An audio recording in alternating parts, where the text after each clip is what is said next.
boa noite. Começa agora mais uma edição do Resumo Brasil. Eu sou Priscila Mendes e você acompanha comigo o que foi notícia aqui no país e no mundo durante esta semana. Se você perdeu alguma informação, agora é hora de se atualizar.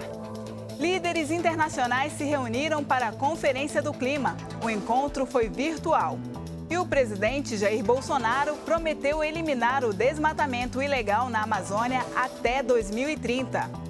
Vamos ver como está a vacinação contra a Covid-19 no Brasil. Alguns estados já começaram a imunizar pessoas com comorbidades. Em nosso giro pelo mundo, destaque para a condenação do policial que matou George Floyd nos Estados Unidos.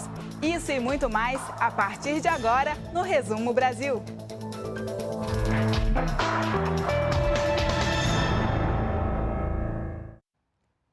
Começamos a nossa edição lembrando que hoje é Dia Nacional da Língua Brasileira de Sinais. E o melhor, os nossos telejornais e programas aqui da TV Brasil têm tradução em Libras. A minha companheira nessa apresentação de hoje é a intérprete Neide Lins. Neide, parabéns pelo trabalho por levar o nosso conteúdo a toda a comunidade surda. Agora vamos falar sobre a Cúpula do Clima que terminou nesta sexta-feira. O evento foi virtual e reuniu mais de 40 líderes globais, convocada pelo presidente dos Estados Unidos, que abriu o encontro com o anúncio de uma meta ambiciosa. O presidente americano Joe Biden se comprometeu a reduzir as emissões de gases do efeito estufa dos Estados Unidos em 50% em relação aos níveis de 2005 até 2030. A meta surge no momento em que o país busca recuperar a liderança na luta contra o aquecimento global. Também representa um marco importante no plano mais amplo de Biden de descarbonizar inteiramente a economia americana até 2050. Os Estados Unidos não estão esperando, estamos resolvendo agir. We are resolving to take action. O primeiro-ministro da Índia pediu mudanças sustentáveis no estilo de vida na era pós-Covid. Narendra Modi disse que para combater as mudanças climáticas é preciso uma ação concreta das nações. Por isso, segundo ele, Índia e Estados Unidos estão fechando uma parceria para ajudar a mobilizar investimentos demonstrando tecnologia verde. Precisamos de sugestões em alta velocidade, em larga escala e de alcance global. With a global scope. O presidente Jair Bolsonaro discursou e prometeu que o Brasil vai reduzir até 2030 as emissões de gás carbono e atingir a neutralidade climática até 2050. Bolsonaro também anunciou o compromisso de acabar com o desmatamento ilegal na Amazônia até o final desta década. E, para isso, pediu a colaboração financeira internacional. Diante da magnitude dos obstáculos, inclusive financeiros, é fundamental poder contar com a contribuição de países, empresas, entidades e pessoas dispostas a atuar de maneira imediata, real e construtiva na solução desses problemas. O presidente Xi Jinping da China, maior poluidor do planeta, garantiu que até 2030 vai deixar de usar o carvão mineral como fonte de energia. Já a União Europeia prometeu reduzir as emissões em 55% pelos próximos 9 anos. Aos líderes mundiais, o secretário-geral das Nações Unidas deixou claro que os gases de efeito estufa estão em níveis não vistos em 3 milhões de anos. De acordo com ele, as temperaturas globais já subiram 1,2 graus Celsius. Enquanto isso, os níveis do mar estão cada vez mais altos, ciclones tropicais devastadores, além dos incêndios florestais épicos. Segundo Antônio Guterres, o mundo está em alerta vermelho. But the world is on red alert. Nesta semana, foi sancionada pelo presidente Jair Bolsonaro a Lei Orçamentária de 2021, que fixa despesas e traz previsão de receitas do governo federal. Vamos ver os detalhes com a repórter Manuela Castro.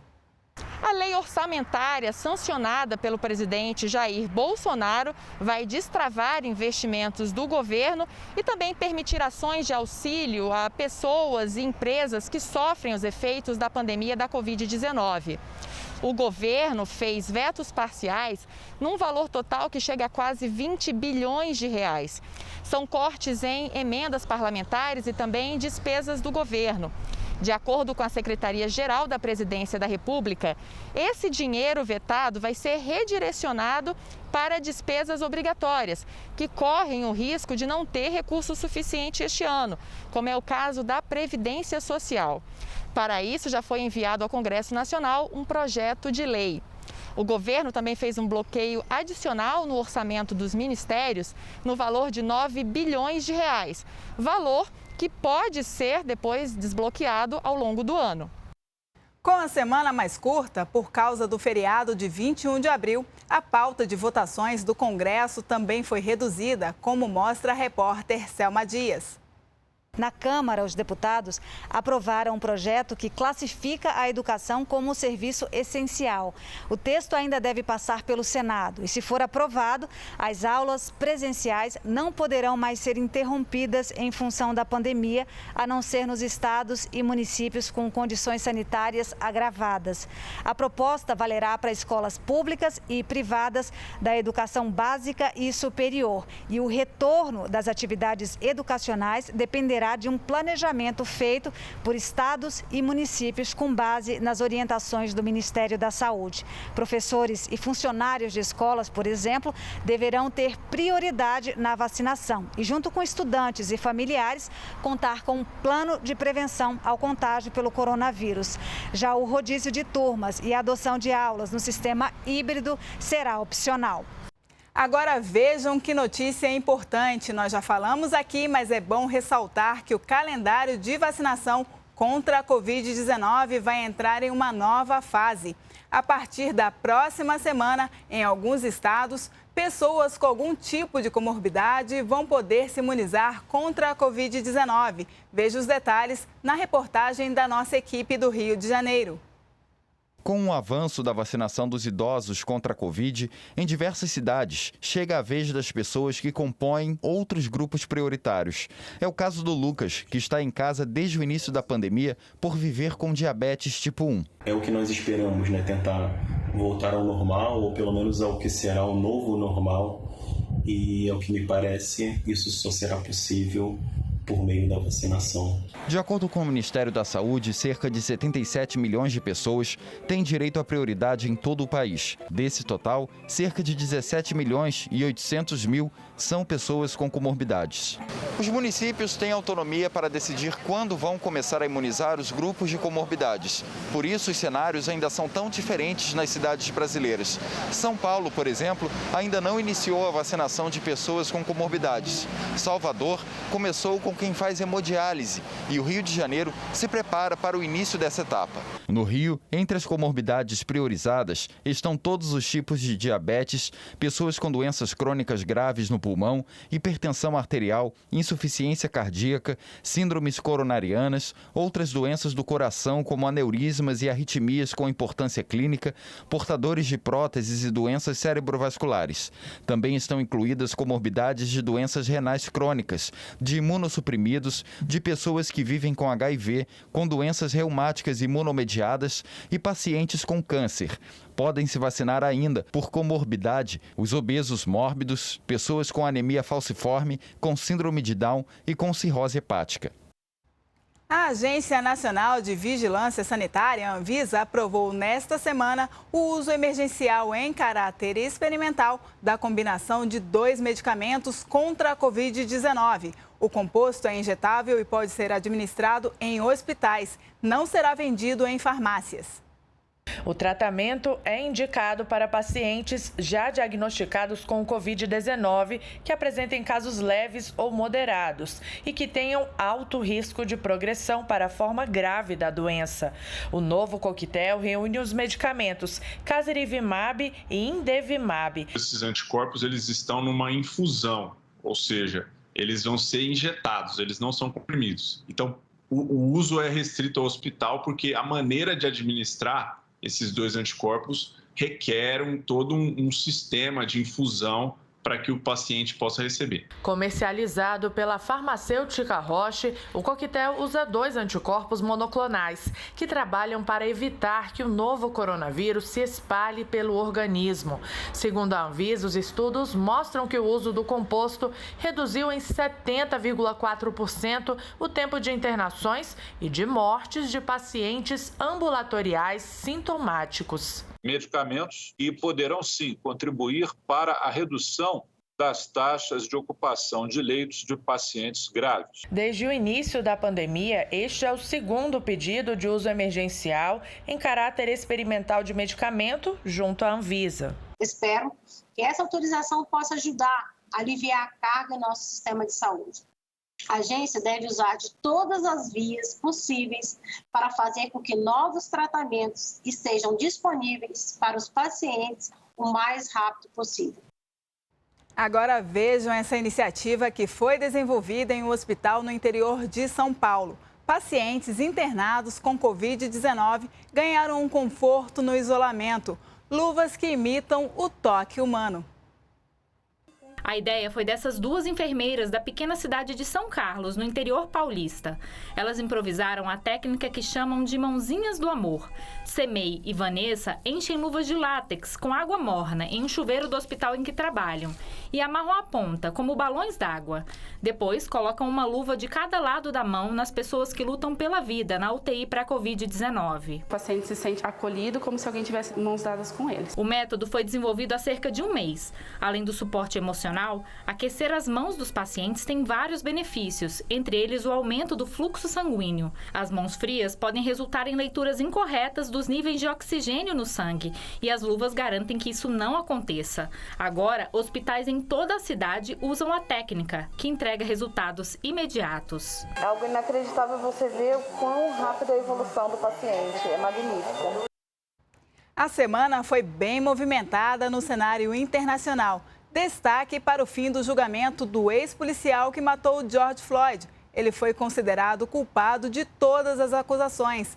Vamos ao nosso giro pelo mundo. Os 12 jurados foram unânimes e declararam Derek Chauvin culpado pelos 3 crimes que ele foi acusado: homicídio de 2º grau, homicídio de 3º grau e homicídio culposo. O ex-policial vai ficar sob custódia até que seja definida a pena, o que deve acontecer em 2 meses. Ele pode pegar até 40 anos de prisão. George Floyd foi assassinado em maio do ano passado. Ele foi abordado por Chauvin depois de ser acusado de comprar cigarros com uma nota falsa. Chauvin se ajoelhou sobre o pescoço de Floyd por mais de 9 minutos, que dizia não conseguir respirar. Agora, as atenções dos promotores se voltam para os outros 3 policiais acusados de ajudar e encorajar o assassinato. E pouco antes do veredito do caso Floyd, uma adolescente negra armada com uma faca foi morta pela polícia em Ohio. Os policiais foram atender a uma chamada de emergência sobre uma tentativa de esfaqueamento. Imagens da câmera usada pelo agente que matou Makia Bryant, de 16 anos, mostram os policiais chegando ao local onde acontece uma briga. Uma adolescente tenta atacar 2 mulheres com uma faca. Tiros são ouvidos e a jovem cai no chão. O caso é investigado. A morte da menina gerou protestos. A semana também teve tiroteios nos Estados Unidos. Foram 3 em 24 horas. Em Wisconsin, 3 pessoas morreram e 2 ficaram feridas num tiroteio em um bar. No Texas, 3 pessoas foram mortas perto de um prédio de escritórios. E no estado de Louisiana, 5 pessoas foram hospitalizadas em estado crítico após serem baleadas do lado de fora de uma loja de bebidas. Os tiroteios se somam a uma série de ataques com armas de fogo ocorridos nas últimas semanas. A Índia enfrenta o colapso do sistema de saúde, a falta de leitos, oxigênio e remédios essenciais. O país ocupa o 2º lugar no mundo em infecções pela Covid-19. A capital Nova Delhi tem mais de 20 milhões de habitantes e menos de 100 leitos de UTI disponíveis. Para tentar reduzir o número de casos, a cidade ficou em lockdown durante esta semana. O helicóptero enviado pela NASA para Marte fez o primeiro sobrevoo no planeta vermelho. O voo do Ingenuity foi curto, de apenas 40 segundos, mas representou um feito histórico, comemorado com muito entusiasmo. Pela primeira vez, uma aeronave controlada aqui da Terra sobrevoou o planeta. O sucesso do pouso e da decolagem pode abrir caminho para novos modos de exploração no espaço. E teve outro feito pioneiro da missão em Marte esta semana. A NASA anunciou que o rover Perseverance extraiu a primeira amostra de oxigênio do planeta vermelho. O robô de 6 rodas transformou o dióxido de carbono da atmosfera marciana em oxigênio. Neste primeiro experimento foram produzidos 5 gramas, o suficiente para cerca de 10 minutos de respiração de um astronauta. O procedimento é mais um passo para viagens tripuladas ao planeta. Nesta sexta-feira, a NASA e a empresa SpaceX lançaram uma nova equipe de 4 astronautas em voo para a Estação Espacial Internacional, a ISS. É a primeira tripulação a entrar em órbita por um foguete reciclado de um voo espacial anterior. A equipe dessa missão ficará 6 meses na ISS. Voltamos em instantes. Até já!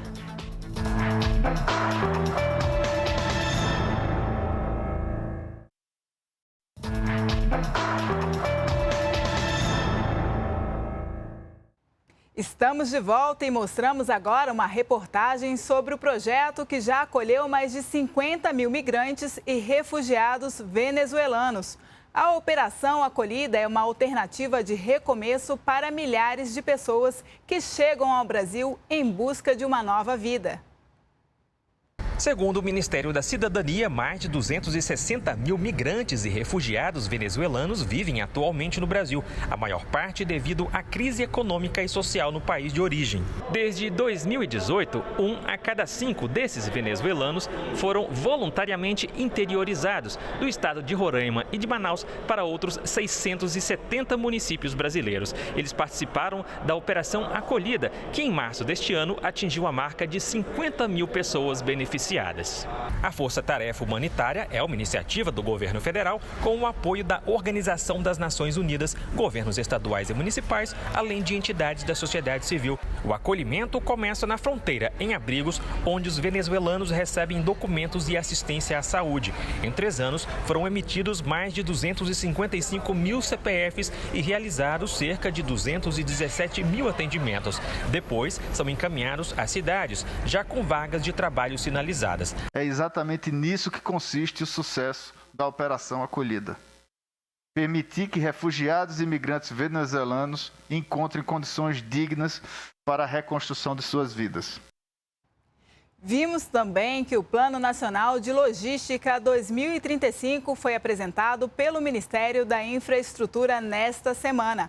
O documento mostra como está a situação do transporte de passageiros e de carga no Brasil e apresenta soluções. O plano foi construído a partir de estudos técnicos realizados em parceria com a empresa de planejamento e logística. Além de identificar os principais gargalos, o PNL apresenta soluções e propõe mecanismos para diminuir custos e emissões de poluentes, além de formas de oferecer um serviço de melhor qualidade aos usuários. A gente conseguiu desenhar um ciclo todo no planejamento do Ministério da Infraestrutura. A gente tem diagnóstico, a gente tem solução de problema e a gente tem endereçamento fiscal da solução de problema. Segundo o ministro da Infraestrutura, este é o plano mais abrangente já feito. Onde a gente está levando em consideração as ferrovias, as rodovias, a hidrovia, o incremento da cabotagem e o setor aéreo. Pela primeira vez, tratando cargas e pessoas. Entre os resultados dos estudos apresentados pelo PNL está a perspectiva do aumento da participação do modal ferroviário na matriz de transporte brasileira, dos atuais 21% para quase 33% em 2035. Há ainda a projeção de aumento de até 300% na movimentação portuária em algumas regiões, com a aprovação do BR do Mar, Programa de Incentivo à Cabotagem. Temos trabalhado em cima de projetos que fazem sentido e que vão atuar, primeiro, no reequilíbrio da matriz de transportes e, segundo, também na redução dos custos, na melhoria da eficiência, na melhoria da produtividade. Vamos ao esporte e falar de Olimpíada. A vela é uma das modalidades que mais deu medalhas para o Brasil nos Jogos. Foram 18 no total. E a meta é manter a tradição de bons resultados em Tóquio, mesmo com as preocupações causadas pela pandemia. Atuais campeãs olímpicas na classe 49er FX, Kaena Kunze e Martine Grael estão na reta final da preparação para os Jogos Olímpicos de Tóquio. Elas acabaram de garantir o ouro no torneio internacional de Lanzarote nas Ilhas Canárias. O título é animador, mas as incertezas causadas pela pandemia de Covid-19 dificultaram o cronograma de treinos e competições. Para a gente foi super importante ter ganho esse campeonato, porque traz muita confiança e volta ao ritmo de competição. Isso que era o nosso medo, da gente ficar muito longe sem estar com as nossas rivais do nosso lado. Eu acho que a gente conseguiu ver que durante a pandemia a gente conseguiu fazer um trabalho bom, tanto psicológico como físico. No último ano, o Comitê Olímpico Brasileiro, em parceria com alguns países, realizou uma série de treinamentos intensivos no exterior. Mas não são todos os países em que o atleta brasileiro tem trânsito facilitado. Coordenador da Confederação de Vela, o bicampeão olímpico Torben Grael está acompanhando de perto as equipes brasileiras. Acho que ninguém vai conseguir ir para Tóquio treinar antes dos Jogos. Isso, de certa forma, eu acho que para a gente é bom. Então deve ser uma viagem só, chegar lá no começo de julho e ficar até os Jogos que acabam dia 4 de agosto para a vela. A tendência é eles fornecerem vacina para toda a equipe brasileira que estará indo. As incertezas dos Jogos em meio à pandemia são várias. O Comitê Olímpico da China propôs a vacinação dos atletas brasileiros. Mas o Comitê Olímpico Brasileiro ainda não recebeu o detalhamento de como seria esse processo. Então, continua seguindo o plano de imunização nacional. Neste domingo tem a cerimônia do Oscar, que tradicionalmente acontece no mês de fevereiro. A mudança da data ocorreu por causa da pandemia da Covid-19. E outra característica desta edição é que nunca houve tantas indicações de mulheres diretoras para a premiação. Vamos ver. Na edição de 2021 de uma das maiores premiações do cinema mundial, a corrida pelas estatuetas está marcada pela diversidade e flexibilização nas regras. Quem diria que a academia cinematográfica mais seleta do planeta aceitaria filmes exibidos no streaming, antes das estreias nas salas de cinema. Além disso, a participação das mulheres na premiação deste ano ganhou mais destaque. A favorita é a obra Nomadland.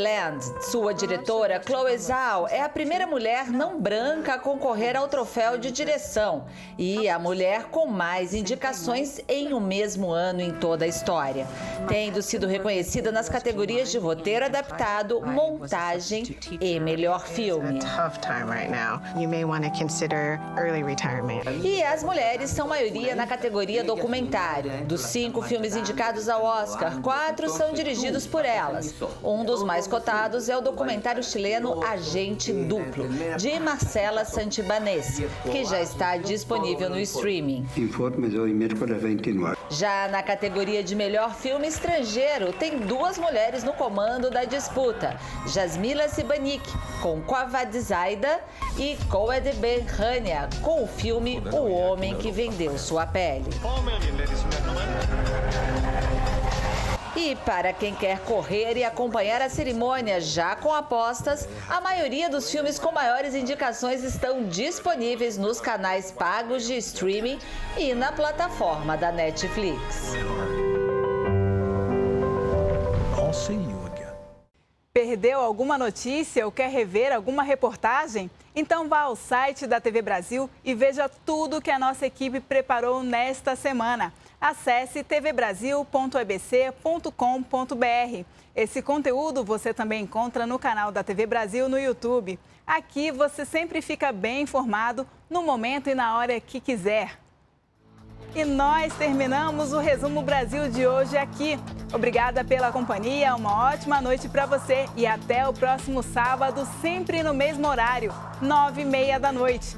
Fique agora com imagens da capital de todos os brasileiros, Brasília, que completou 61 anos, dia 21 de abril.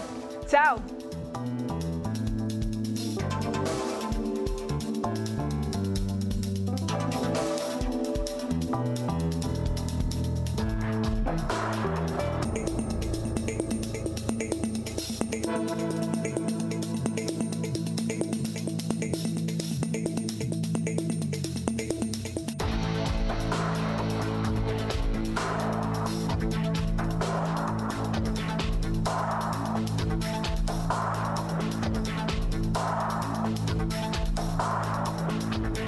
Brasil.